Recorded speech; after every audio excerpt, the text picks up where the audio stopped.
guys, is the only athlete that I have ever had on the show that MLB actually named a rule after. Some very rare company here, Mr. Pat Venditte. How you doing, my man? Fantastic. Excited to be on here. Thank you very much. Thanks for taking the time with Moneyball. I see the nickname P. Vitty, and I think under recent scrutiny and things, we may have to get it. Have you got a new nickname yet? No, I didn't think to change that, but yeah, that Right? may be something I need to get ahead of here, huh? It's right on the Wikipedia. Everything that's on there is so factual, but it said, the nickname is P. Vitty, and I thought to myself right away, so you and I might come up with something as we're chatting here. That's fair. And honestly, when it came time for that, I had a tough time. Guys over the years were pretty creative with my nicknames. Flip Diddy, all these other things that were coming in there. And one of my close teammates over the years, Jesse Chavez, who in his 40s is still slinging it at a very high Yeah, level. man, unbelievable. The That Braves, right? Is he still with the Yeah, Braves? he's fantastic and just an all-time teammate, all-time person. Is he still with He my Bravos? I think he is. I haven't seen for certain this year if he signed back there or not, but I know Neither. that's been the steady for him. Anytime he's been let go of somewhere, it's been back there and just right back to zeros going up. I love that guy, man. Not to interrupt you, but like the kids No. now, I have three little boys, and they've come to love him. Like whenever he comes into the game, they're like, "It's Chavez," And I think just because he's so old and he's still doing it, he's so fun to watch. He's the best, and he had given me that nickname. But even I was with another team. My wife was pregnant. He sent me a little pair of Jordans. He was a Nike athlete, little size 2 Jordans that have been passed down to my niece and nephew, and Oh my like God. 4 generations in. But just an all-time guy, and he was the one that would always refer to me as that. I love it, man. It's I think we got to go with something we could integrate is the amphibious, because that was the greatest thing ever. When you know what I'm talking about. That meme just got one of my coworkers sent me that meme, no joke, 20 minutes ago. It Are you makes its serious? round from time to time. Yeah, that just showed up in my team's channel here at work. And I was like, yeah, that thing must be making its rounds again. Was it on? Yeah, things all go in cycles. Was it on the broadcast? No, I think it was a Boston Globe story they ran because Okay. I made my debut in Boston there in Yep, we were going to dive 2015. into that. That's a good segue. That's a good segue. Yeah, June 5th, 2015, my friend. yeah, that was a heck of a day. You're skipping a heck of a lot of winter ball stories Oh, over I'm yours. skipping a lot. Yeah, I know. 7 years We're all in the over the minor place league. here. I got But no, excited with the Chavez. that was the culmination of a little over 7 years in the minor leagues, 4 winter ball stops along the way. Um, that night on June 4th when I got called up was a pretty special night. We were playing, I think, against the AAA for the Angels, and we had the national game of the week. So it was a rare game that was on TV. And I was in the Nashville bullpen. I didn't get in that game, and we went extra innings, which was extremely, odd. I hadn't pitched in a few days. Yeah. I was pitching critical situations at the time, and I just You were thought, this ready. is, I'm not getting hit here tonight, but didn't think much of it. Got called into the manager's office right after the game. And my first thought was like, oh no, there was mics down in the bullpen. Like, what did my mother hear me say tonight? Because, not that I was like talking, it was just where my mind went. I was like, God, Yeah, I of must have course. slip up down there tonight. Because we had 4 guys on the 40 man at the time in our bullpen. So 4 out of the 7 guys are going up and down all the time. I was pitching well, but we had Ryan Cook and a few other like really good relievers down there that were on the roster. So it was the furthest thing from my mind. And he told me the good news. And when I came out of the clubhouse, the 24 other guys were all waiting outside of Steve Scarsoni's office waiting for me just because they knew like Yep. just how long I'd been at it and had a really good relationship with those guys. And they kind of mobbed me there, and each one of them passing me down different advice. Just guys from Ryan Cook to Ryan Verdugo telling me to not overanalyze the moment like he did, and just all these other things to just really help me. And it felt so good. And I won't get too long on this, but No, listen, it gave me it's, goosebumps, you even saying it. I love the story. You could talk about it all day, and I'd listen to it. It's amazing because, drafted in '08, and for that to happen, all that hard work, man. And listen, I've heard the stories, about your dad and how we were going to try to come up with an angle, right? Or how can we break in and do it so unorthodox? And to have all of that pay off, at that moment, man, it just had to be such a surreal feeling. So listen, it sounds like you remember it like it was yesterday, and I can see the enthusiasm. By all means, I love hearing it. So it's fine. It was awesome, and like I came up with the Yankees, so they do everything first class. They were like, even when I was in AA having shoulder surgery, when I would go to New York for my doctor's visits, they have a limo service picking you up, taking you everywhere, so you didn't have to deal with anything. I landed in Boston at like 7:15. The game started at 7. My wife was there with me on the flight, and they was just like, yeah, get a cab over to the ballpark. What? Yeah.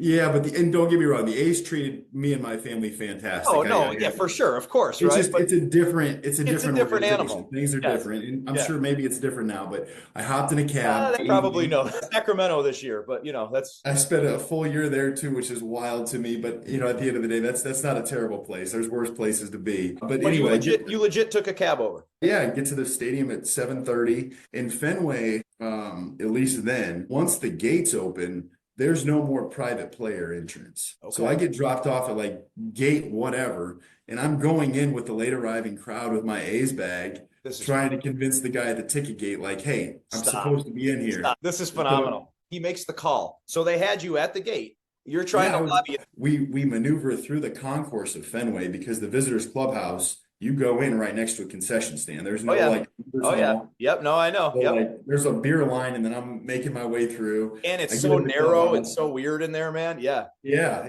Tyler Clippard was taking his little pregame nap. He was our closer. Yep. So he was taking his nap, so I had to kind of maneuver around him, make sure Clip didn't wake up. Signed my contract, and by this time it's like the second or third inning, and I make my way down that long, narrow hallway, just thinking to myself, my God, the legends that have walked through this tunnel over the last 100 years, like, what am I doing here? And I get out to the first step. I shake Bob Melvin's hand, say hello to the other coaches, and then Stephen Vogt, the manager of the Indians, Yep. Yep. American League Manager of the Year, puts his arm around me and he's like, hey, after this inning ends, you're going out to the bullpen. He goes, I want you to walk as slow as you can from this dugout to the foul line. And he goes, I want you to take in every second of this. And the second you get to that foul line, I want to see the best show jog you have out to the bullpen. Oh my Lord. And he just kind of slowed everything down for me, helped me enjoy the moment because I was already freaking out, as you can imagine. Of course, especially the way that went down. Yeah. And just, I knew more than anything that with being as different as I was, you have to have a good first outing. Yep. If that thing goes sideways, I probably would have gotten another opportunity with them. But in my head in the moment, I'm like, if this is going to be any type of a lengthy stay, Yeah. I need to make sure this one's a good one. And thankfully, I had this whole pregame routine that I didn't get to do that day. All these other things that I would do every day just to get my head in the right space. I didn't do any of it. I played 50 feet of catch out in the bullpen. 3 innings later, the bullpen phone rings. I'm in the game. I pitched the seventh and the eighth, and thank God it went well that night and led to a 5-year battle of going up and down with a bunch of different teams. I saw you did well in that outing. I am so glad that you just shared that story with me, which I'm telling you right now has just entered the top 10 stories on Moneyball ever. So we'll get some little something going here. But man, that is amazing. It sounds like a movie or it sounds like a fake story because I heard little things you added in there. I signed my contract, right? Yeah, that's one thing you don't think about. But like everybody who gets called up, you're moving off of your AAA contract. Right.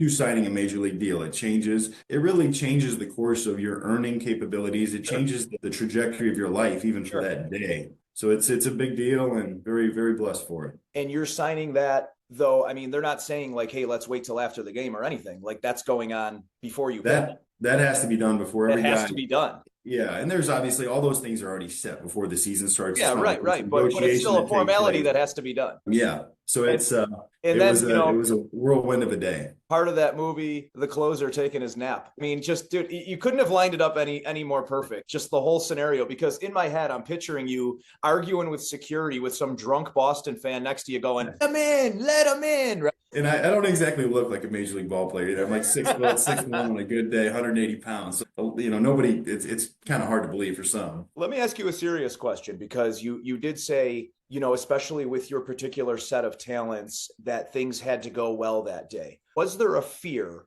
that if they didn't, it was almost, okay, this guy can pitch from both sides, that it would become almost kind of a circus, right? Like almost like, do you know what I'm saying? Like, yeah. Was that fear, say you go in and you get blown up the first time out, and you had all this hard work put in, would it be like, man, they're not taking me seriously? Was there ever that kind of fear? People ask me that all the time. And I think I put so much into what I did, and I had so much belief in the path I was taking. I never saw myself as that. I saw myself as, I think, just a one-handed pitcher that was doing everything the same as everyone else. But, I was obviously a two-handed pitcher. I never looked at it that way.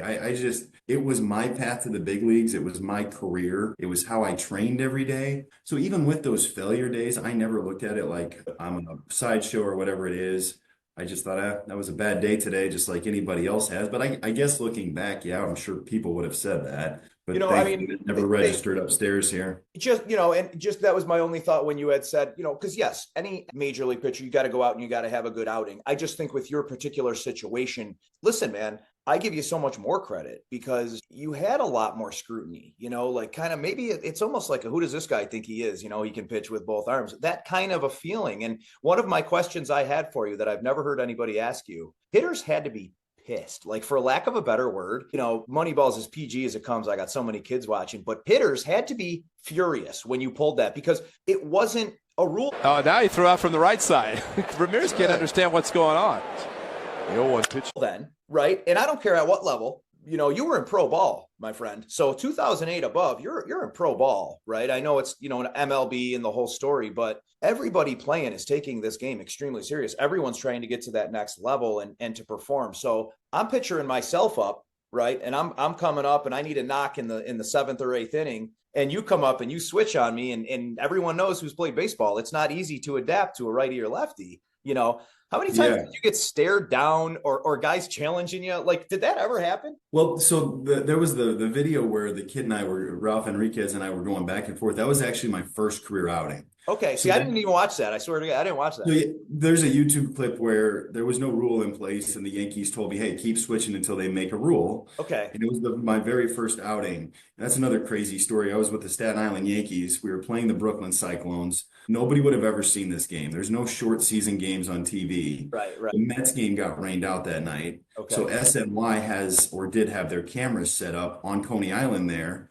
Okay. So what they would do was, rather than have dead air time, they would broadcast live the rookie ball game. So that game in 2008, you can see it on YouTube. Ralph Enriquez and I go back and forth for about 10 minutes. Pat McMahon, legendary college coach, and he's still with the Yankees today, was my manager. Out fighting tooth and nail for me that I got to stay that way going against a right-handed hitter because he was a switch hitter, but they made him stay righty that night. And I ended up throwing him not a very good curveball, but because they never see that right on right breaking ball, he swung right over it. And it was a huge advantage for me that night. And it got reversed the next day that it wasn't going to be the fact was I was going to have to declare first, giving the switch hitter the advantage. So in essence, it was always a, chess match going into each series, depending on the dimensions of the field and the splits, obviously, of these guys, these switch hitters, which way I was going to face them. So in a way, I still had an advantage because I got to dictate which way they were going to hit. Yeah. But that all came down that night. That is so crazy interesting. So is that actually in essence the night of the rule change? It is. Yeah. It came down that next day. There's been some little tweaks to it ever since. And there's a kid right now with the Mariners, first round pick last year, 15th overall, signed for around $5 million.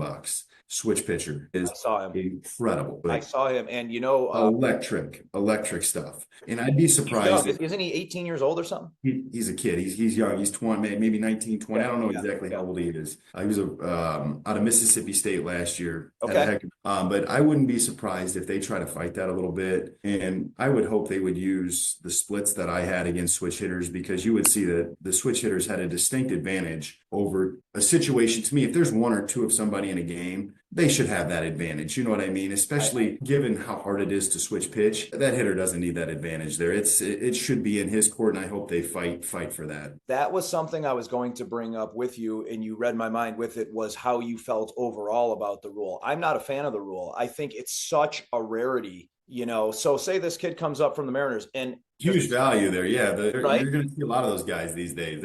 With the athleticism and the training that's going around now that was not there 10 years ago, 100%. These kids are able to do that. You know what I mean? 100%. And though I haven't seen anyone, other than you, be able to pull off and pitch the way that you did. Was that when they were saying, oh, this is almost becoming comical now, when he kept switching back and forth? Was that highlight? That was. Okay. Exactly. Okay. All right. So you know what? Night. I didn't see it. I heard it. I was listening to some stuff and I heard it and I said, I got to go back and see that later. But I actually thought that was a bananas thing, and it wasn't. No, I mean, I think there was a lot of switching back and forth in my bananas game. What about the bananas, man? Let's talk. I know you don't get, you always get to talk about everybody always wants to talk about, and listen, you are one of a kind and that's amazing. But tell me about the bananas, because I had a chance to meet some of those guys and, befriend some of those guys, Rack and Vinny the Dancing Ump, and so many of them, man, down the line, even a lot of the firefighters. They're phenomenal humans. How did you get involved with that? Did Jesse invite you, or how did it work? So incredible group of people. Some of the most fun I've ever had. Some of the most fun my family's ever had. First class from first time I met them. Anyway, Jesse called me 2 or 3 years ago, right when I was starting into my new career, asking me to come pitch. And I was aware of them, loved what they were doing then. And I said, I'm honored. I would love to at some point. I'm getting into a new career now. I don't think it's the right time to get back into the training, because when you go join them, you want to put on a good show. So a couple years passed, and they reached back out last year. I want to say in like May or June, maybe even a little before that. Anyway, I said, let me see how my arms respond. I haven't really thrown a whole lot other than with my son, and I help with the high school team here. Yeah. Rare BP here and there. But anyway, I hadn't done anything. So I took about a month to see how my arms would respond, and it felt pretty good. So I told them, yes, let's do it. So we decided on the date down in Miami, since I had played down there. Thought it'd be awesome to go, pitch at a big league stadium. I got three kids. This is just last year. Yeah, this was last June. This all started, and in Okay. October I pitched in that game. Okay. But my son, Okay, that's wild. I didn't know it was yeah. It happened pretty fast. And then my son is 7, doesn't remember me pitching in the big leagues. He was obviously at Dodger Stadium with me down in, Miami with spring training with the Marlins in 2020, during that season before COVID hit. He was But little. he's a baseball nut. He's a basketball nut. He loves all these sports, and my girls are, fascinated by it too. So I was like, if they could, come experience that, it'd be well worth it. And, there was nights I'd go up. We have a beautiful indoor training facility here in Peoria called the Yard that I have, kind of 24-hour access to. Okay. I was going up and playing catch with a concrete wall, throwing a bullpen against the wall at 9:30 at night, because you don't have, all my buddies that are playing pro ball at the time. Right. This was in the season. I couldn't rely on any of them. 100%. My high school kids, I'd get together with them, and then some of the other kids in the area just to help me train and, do some live ABs before I go. But I put a good 3 months of work in, and I joined them for a practice in Des Moines in September, got to meet everybody, kind of ran through some things in the bullpen about, switching back and forth, how it would look. And then I get to Miami, and Adam Virant, who was on your show. Yeah, Coach Virant. They were there, and they had an idea of maybe if I could lift my leg up, do a 360 switch, and then pitch. I was like, I haven't worked on that, but we'll try it. I went out and tried it. I was like, yeah, we can make this. It's not that easy, man. It's not that easy. No, and none of this is staged either. So No, I know, yeah. the only thing scripted are like the dances and the things, like it's like a Hollywood movie as far as like how they have every minute scripted from start to finish. Yes, but what people don't know is that the baseball is as real as it comes. They have And it's no competitive idea ball, and it's competitive ball. And the way these guys make these trick plays like it's nothing, I know. it blows my mind. And it worked out perfect. I got with a few of the switch hitters on the Party Animals. I was like, hey, fellas, are you guys good if we do this? And they agreed to switch back and forth with me. And that just made it a lot of fun. And the fans got to see that kind of battle. Yeah, ended up, and then, Jackson Olsen got a ground ball on like one of the switch plays I did, threw it between the legs. So it was a double trick play. And it couldn't have worked out any better. But you just talk about an environment that's fun for everyone. I've never heard anybody that's been to an event say a bad thing about it. Like, my family wants to go again, even though I won't be playing for them this year. They want to go when they come to Chicago, St. Louis. So like, it's baseball just in its most fun form, just because there's no downtime. The things that people don't like about baseball, the slowness and all of the downtime in between pitches, it's max entertainment, start to finish. The DJ, Vinny, you said that's the dance. Here in Buffalo, they sold out 3 days in a row, and I went down with Moneyball, and they were so accommodating, and I was out on the field pretty much for the whole weekend, and my kids were with me and everything, same type situation. And, it was just endearing. All the guys are great. You got stilts coming out, and that. As far as entertainment, I mean, Pat, it's second to none. It was absolutely awesome. If they invited you back, would you do it? 100%. Yeah, I would definitely do that. And the door's open for that. I got some other ideas. But I think, with that, they would want people to know that who wins the game matters to them. The guys in the dugout were upset, because it was a close game, and they would come back to the dugout upset, not because they didn't put on a good show in that at bat, but because we weren't winning that inning. And it goes back to kind of what I would do. How the outside world views it is one thing, but internally, these guys, yes, they want to put on a good show, but they want to go out there and beat the team every night. These managers, they want to beat the Party Animals. Party Animals want to beat the Bananas. It's just, and I think it'll maybe could change a little bit as far as maybe that perception. But at the end of the day, it's a blast. So the last couple conversations I had with those guys, they are trying to adapt some more teams, right? So there's the Party Animals, and there's Tailgaters. the tailgaters, Firefighters. firefighters. So I think Yeah. there's 4. They're trying to adapt, I think, 6. Yeah, they want a full league of it. Right. And one of the reasons, the Bananas are the elite team. And I think one of the reasons it almost seems to some people is because they do win most of the time. Right. So you have the Globetrotters playing the Generals. I don't know if the Generals have ever won, but you're absolutely right with the fact that it is competitive. It's just that the Bananas are the better team and they continuously win. My daughter's 4 years old, and she still this day when we talk about the game, she had fun, but she can't get over the fact that my team didn't win. So she was like, and if you play for the Bananas again, do you think you'll win? Oh my gosh. That's a competitive little girl, man. Yeah. Tell me about the family. Wife, Erin, how many kids? So we got a 7-year-old, 6-year-old, and 4-year-old. My 7-year-old will be 8 in a couple days, but that's our son Dominic, Ellen, Claire, the 2 girls. Very into sports, very into all the things. I've been with my wife for almost 20 years, so she knows this baseball world in and out. Patience of a saint. Just it's hard when the journey ends, but the one thing you do get is a lot more family time. So that part has been a blessing, but definitely trying to pass this baseball love down to my son, and so far so good there. I'll tell you what, man, I have 3 boys, 11, 9, and 5. Sometimes you got to take a second and think. And again, sports enthusiasts, same thing. And, even hearing these stories and being able to share this stuff, I want this to be part of my legacy. Guys, look at these guys that I came on and they shared their story with me, Do you have a book out? No, I don't have a book, but I will. Thought about writing a book. I'll tell you what, Pat, and I'm not saying this because you're across from me, man. You have a phenomenal story for a book, and it's all the little things, right? It's from the inception of me reading about your dad saying, "How can we get you to that level?" And it happened, and then drafted, and then coming out and playing. That story with Fenway is so incredible, and then all the way up to the Bananas. And your story's far from over. Are you 40 yet? Yeah, I'll be 40 this year. Okay. Your story's just starting and you have a beautiful family. Like you just, you got to feel so blessed, man. And it's really a pleasure sitting down and talking with you and just your kind of your perspective and your view on things. You're smiling all the time. That you were so blessed to have had, what you had. I don't think you took a second for granted, did you? Oh, and I think some of that comes maybe with the ability that I had. I mean, I threw 82 miles an hour left-handed, 88 right-handed. So if you look back, you're still wicked fast. Listen, I don't get still wicked fast, right? I mean, go try to hit anybody who's watching. Go try to hit either one of those.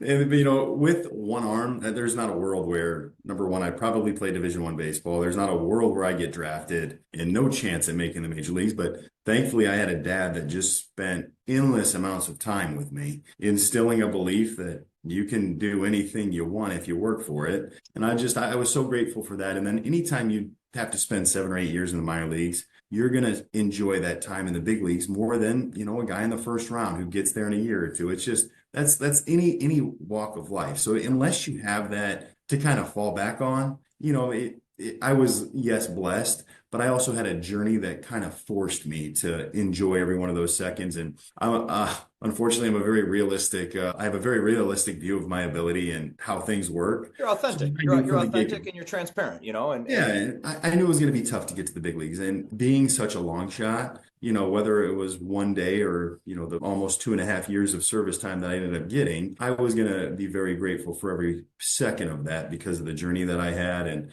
I exceeded what I thought I could do, but there's not a day where I have an ounce of regret.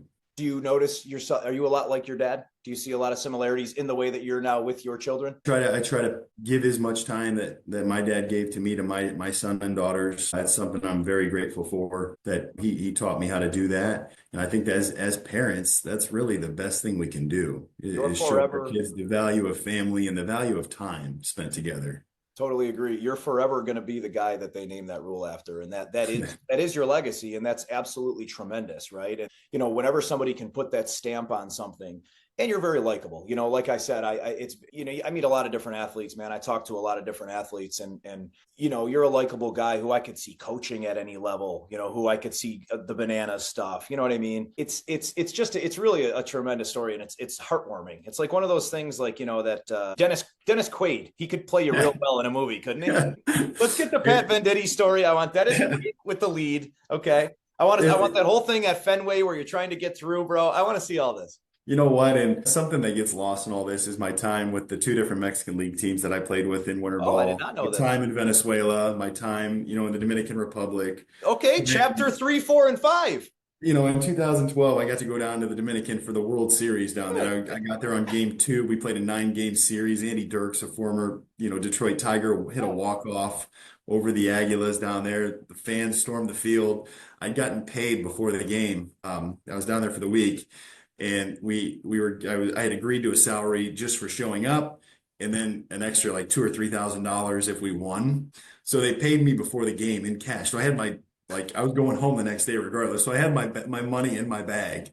Stop. When we Stop. walk Cartel member. when we walk them off, like all the fans storm the field. And then not only do they storm the field, they come back with us in the clubhouse. We're popping bottles of champagne, and I'm like not leaving my locker, just standing right in front of the bag. Oh my God. So there's just a ton of little things along the way that just Listen, make I want the journey book that much rights. sweeter.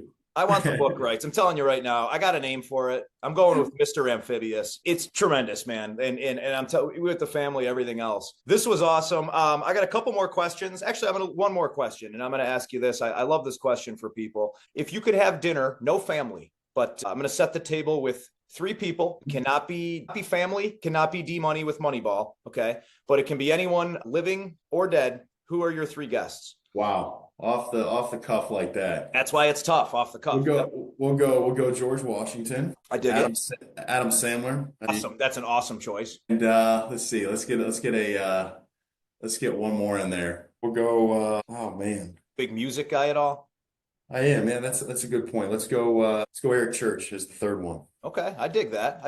Yeah. So you got Church could be over there playing guitar for George Washington, while Adam Sandler. So think about that. I try to get a little mix in there. It's amazing. You got the comedy relief of Sandler. George Washington maybe he's just kind of chilling in the back. Like, what happened? What happened 200 years after I was? Oh man, no, this is a lot of fun, man. I truly do. I want to take up your whole day, but I really do appreciate you taking the time. Hopefully you had a lot of fun with us, man. And I'm telling you, I want the book rights. Hey, this was awesome. My pleasure, brother. We'll talk soon. Best of luck with the boys. Thanks, man. Appreciate you. Bye.